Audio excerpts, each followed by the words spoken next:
ना सहाई राजा जी, हमरा सासू जी के बोली ना सहाई राजा जी। बेलना भारी लागे रोटी ना बेलाई राजा जी, बेलना भारी लागे रोटी ना बेलाई राजा जी।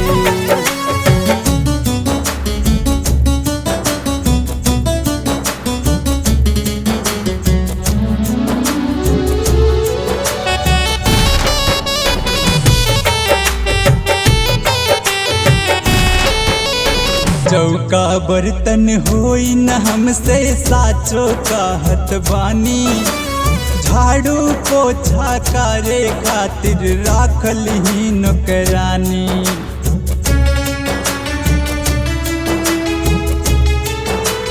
चौका बर्तन होई न हमसे साचो कहत बानी, झाड़ू पोछा करे खातिर राखल ही नौकरानी।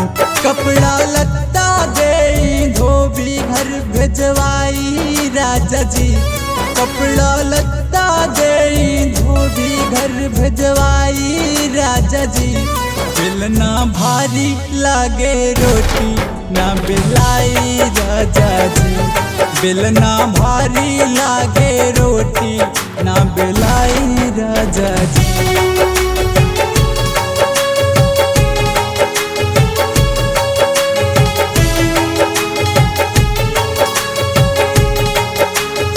स्टैंडर में रही अपना करी न डाउन क्रेज हो, बाबूजी दिहले बड़े मुँह मांगल दान दहेज हो।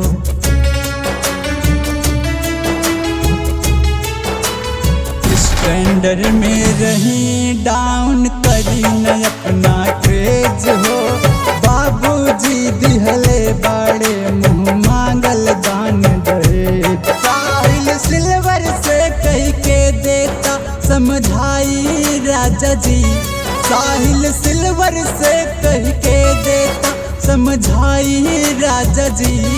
बेलना भारी लागे रोटी ना बेलाई राजा जी, बेलना भारी लागे रोटी ना बेलाई राजा जी।